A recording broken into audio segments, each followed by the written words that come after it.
What's up, YouTube? Welcome back to Celio's Network for the top 10 decks in the Pokemon trading card game, March Week 2. This week we will not have deck lists in the video, but I highly suggest you check out play.limitlesstcg.com and go to the decks tab and also pokemoncard.io for my decks and other decks from the community. But if you go to play.limitlesstcg.com, you can find decks and see their placements, see their matchups, things like that. It's really, really helpful. I didn't have the time and energy to do my typical layout of my top decks video this week, but I know people definitely look forward to this and want the information.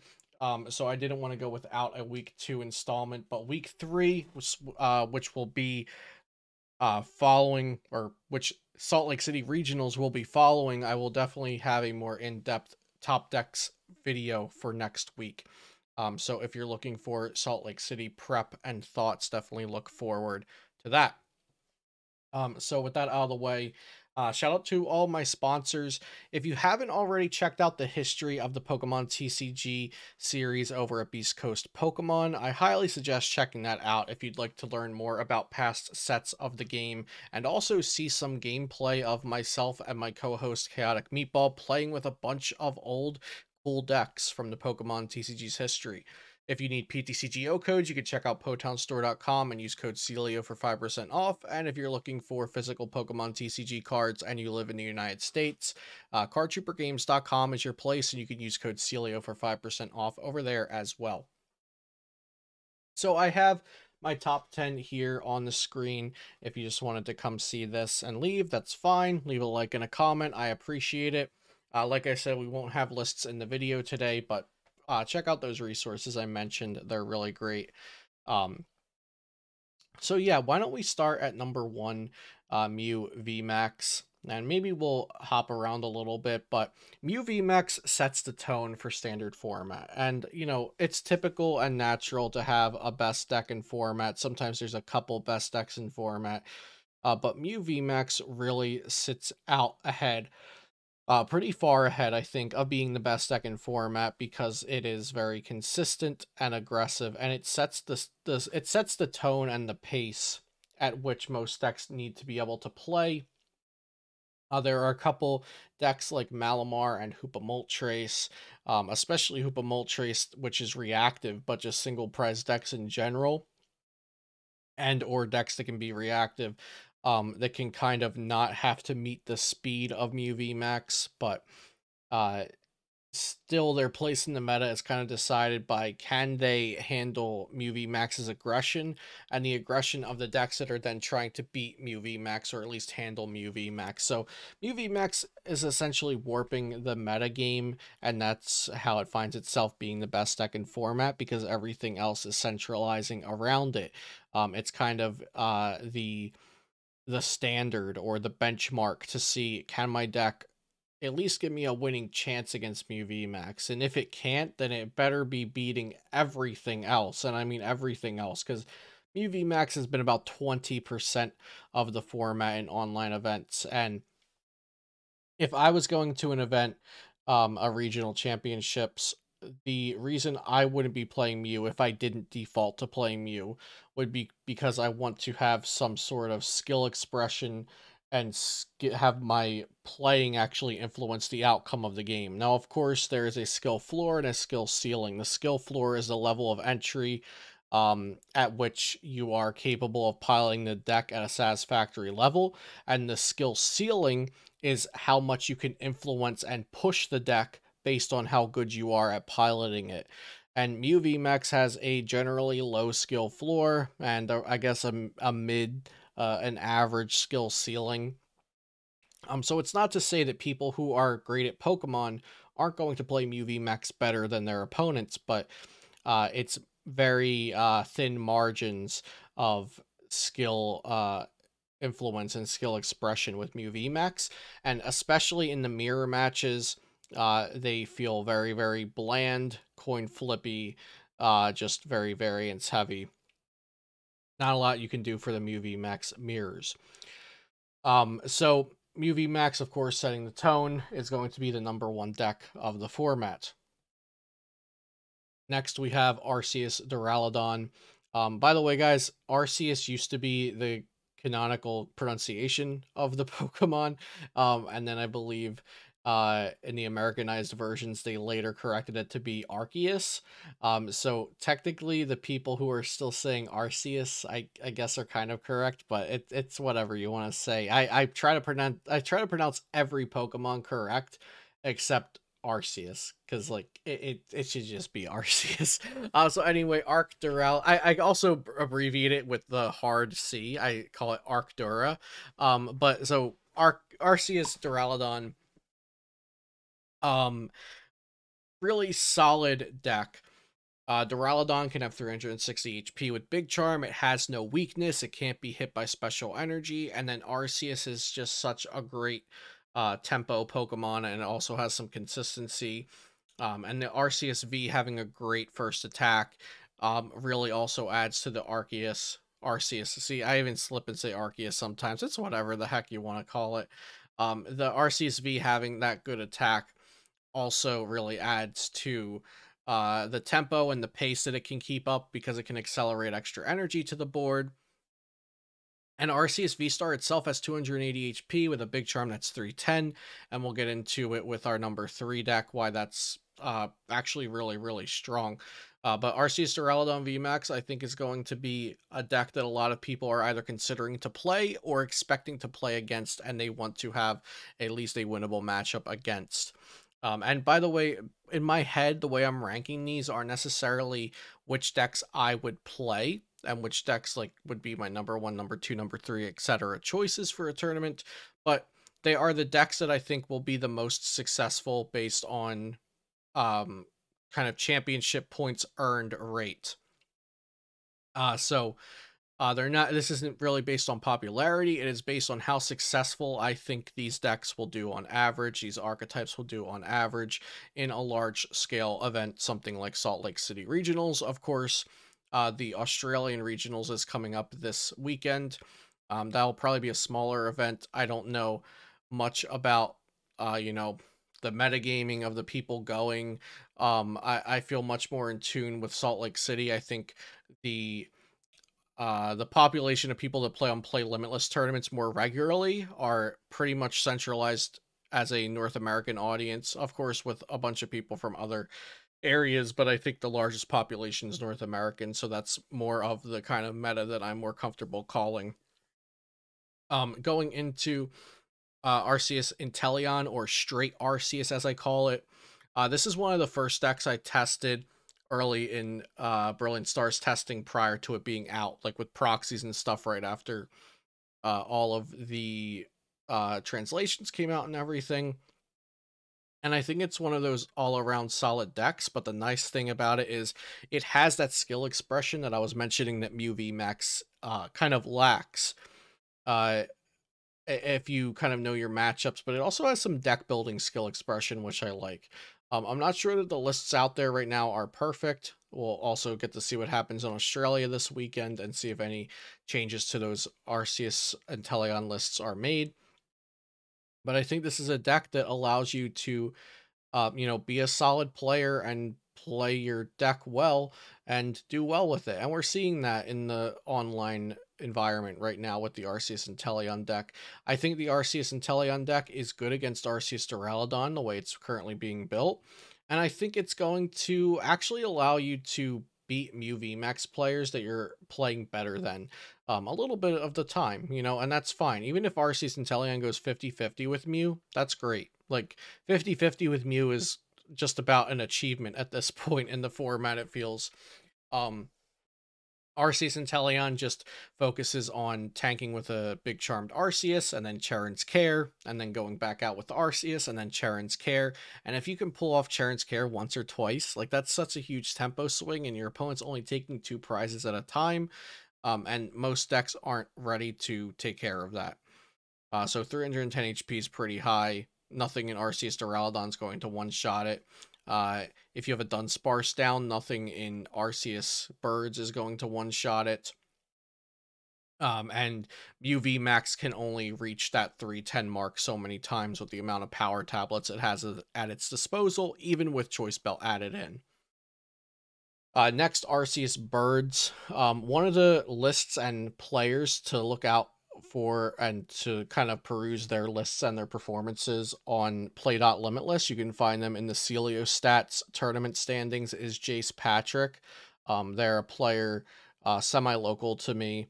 So I kind of like I already know they're good outside of the online environment, but they've been consistently performing with Arceus Birds.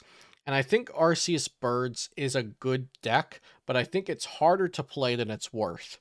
I think it's harder to play correctly than any of the aforementioned decks so far. Possibly one of the hardest decks to play optimally in this whole top 10 list today. But I don't think it's necessarily worth how good it is, how hard it is to play. And I say that because even if you play perfectly, you're still going to lose to Mew sometimes. Even if you play perfectly, you're still going to lose to the Arceus Mirrors sometimes, or a Jolteon that sticks a Path Marnie, an Ice Rider sticks a Path Marnie, things like that. So it is a good deck, but unless you're confident in playing it very, very well, like the player that I mentioned, it's not a deck that I would expect to do that well with, in my opinion. I think it's uh a high skill floor and mid to high skill ceiling. So a kind of a high entry level point. Next we have but the thing that is good about Arceus Birds is it can have answers to a lot of things. It can have Zamazenta from the new set for Ice Rider, Galarian Moltres for Mew, Galarian Zapdos for Mirrors, etc. and so on. Next is Gengar Single Strike VMAX. Obviously a deck that is strong against Mew. It can still lose to Mew because Mew can beat its counters. Check play limitless. It happens all the time. You might think, oh, Hoopa never loses to Mew. It does. I think it was actually on stream for the Celio Stats event. We had it on stream, I think. Hoopa losing to Mew. Or maybe it was one of the other tournaments that were streamed that weekend that I was also watching. I feel like I recollect seeing a Mew lose to Hoopa or a Hoopa lose to Mew. But being a dark deck, being a hard to knock out VMAX with 330 HP, Gengar is naturally going to have somewhat of a favorable matchup to Mew VMAX. I just caution you to not think that it just auto wins Mew, because that's not how it works. And it's a bulky VMAX that can hit a lot of things for a lot of damage, whether you're using its first or second attack. Choice Belt is a nice addition to Gengar VMAX as well. It's an inconsistent deck though. When it runs consistently, it feels really, really good actually, but I haven't been feeling it run consistently myself. When practicing, when playing, when working with students on their decks, I feel like Gengar just it seems like, oh, okay, I just need to evolve and then attach and then evolve a Houndoom and evolve a Houndoom and accelerate and get Choice Belt and get Boss. Like when you look at it on the field or on paper, it's like, oh, okay, like, yeah, Gengar gets 2 or 3 energy, a Choice Belt, easy. And then when you actually play the deck, it feels a little bit more clunky than you'd like. I think it's a good deck, inconsistent. If you run hot, it might feel really great all day. It can also beat Duraludon VMAX because it typically runs like 3 or 4 Path to the Peak, so you can get around Duraludon VMAX's ability. Jolteon Intelion, I think, is underrated and underplayed, but that could be a good thing, because if it gets played too much, then people start preparing for it with Manaphy in decks like Arceus Intelion and maybe even Gengar, maybe Ice Rider, definitely Hoopa definitely Malamar. But if nobody's playing Manaphy, people aren't respecting Jolteon, I think it's pretty good. I played it myself last week or 2 weeks ago in an event and did okay, made phase 2, but then fizzled out. My mom, Joan Morsa, her username on Limitless is Joni794. She actually top 8'd the Celio Stats event. And then I believe Joshua Sutherland got 9th at another large event with Jolteon, and then 6th at a large event with Jolteon, and then somebody else also got a top 8 with Jolteon. I feel like almost every large Limitless event in the past like week or so has had like 3% of the field be Jolteon, like 5 to 10 people playing Jolteon, but then one person has a breakout performance with it and they actually make it all the way up to top 8 or so. So I think the deck is in a fine position. You know, Path to the Peak hurts Arceus, it hurts Duraludon, it hurts Genesect V, it hurts just general decks playing multiple Crobat to draw cards. And then, you know, Jolteon is very low maintenance after you do that. Like, you Marnie Path, attach Elemental Badge, evolve, start swinging, and you spread 100 across the board a few times, and you can only do that so many times before you wipe your opponent's board. Um, it also naturally plays a Cheryl or two, which is good against Duraludon because Duraludon can never one-shot a VMAX Pokemon. It doesn't hit anything for weakness, and it caps out at 250 with a Choice Belt. And if people are net decking Riley Holbert's list without Crystal Cave and without Hyperpot, even better. Next is Ice Rider. I like Ice Rider because Choice Belt adds a new damage output for the deck, so you can do 280 and then plus quick shooting pings. You can also do 310 with a Choice Belt plus Leon. It's not the most consistent deck. It's a deck kind of like Jolteon, where sometimes you'll struggle to get that Ice Rider V down turn 1. That's kind of Jolteon's biggest flaw as well, getting down your Jolteon V turn 1 so you can actually start attacking turn 2. But Ultra Ball also helps both of the decks in that regard if you add Ultra Balls, because then instead of just 4 Quick Balls, you now have 4 Quick Ball plus an Ultra Ball or 2. So you have extra outs to get your V down turn 1. Ice Rider, I think, is like where we get to the decks that I think are solid, but also have their flaws, whether it's damage output or people just prepared to play against them or wanting to do too many things. Like, Ice Rider has to play Melanie some turns, but you also want a Marnie Path, or you want a Leon, or you want a Boss. So struggling to do all the things you want to do in a turn with Ice Rider, and then sometimes just missing those KOs by like 1 damage counter can be rough. Hoopa Moltres, I had it in the top 5 last week, and I've moved it down to to the 8th place spot. Arceus Duraludon is not a great matchup. Arceus Intelion is not a great matchup. I also don't think Arceus Birds is a great matchup. The Arceus decks are all like decent at worst and pretty good at best against Hoopa even the G-Weezy variants. Hoopa not playing Manaphy basically just scoops to Jolteon. And then it typically beats Mew. But when you're doing poorly against Arceus Duraludon, Arceus Intelion, 50-50 at best versus Arceus Birds, without your tech, you're always losing to Jolteon. And then just, you know, every match outside of it, like any game of Pokemon's losable to like dead draws and stuff. So like the matchup spread just looked a lot better last week than it looks this week. So I moved it down to 8th. Single Strike Urshifu Umbreon, I think, is being underplayed right now. I feel like it should be being played more and doing better than it is, so I have it at number 9. Kind of number, and yeah, I feel like it's better than it's doing right now. And so the performances and statistics might say that Malamar should be higher than Single Strike, but I feel like Single Strike's better than it is. And I also want to give an honorable mention that I think Suicune Ludicolo is also better than it's being shown as. But I didn't put Suicune Ludicolo on the top 10 just because it has like no results to back that. And then we have Malamar Rapid Strike at number 10, also moved down a little bit this week. I think it's, you know, it can lose to Mew. It's not great against Arceus Dura. It's not great against straight Arceus. If it's not playing Manaphy, it's not good against Jolteon. A lot of the same kind of issues that Hoopa Moltres had, where I had it higher last week and it dropped down. So those are going to be my top 10 decks for this week. And I do hope you all enjoyed this video. Be sure to subscribe to the channel for daily Pokemon TCG content. Check out my sponsors and other links down in the description below. And yeah, I wish you luck if you're playing in any events this weekend, either in real life or online. Hope you're all enjoying the Pokemon trading card game. And thanks for always watching my channel and supporting me and everything. I really do appreciate it.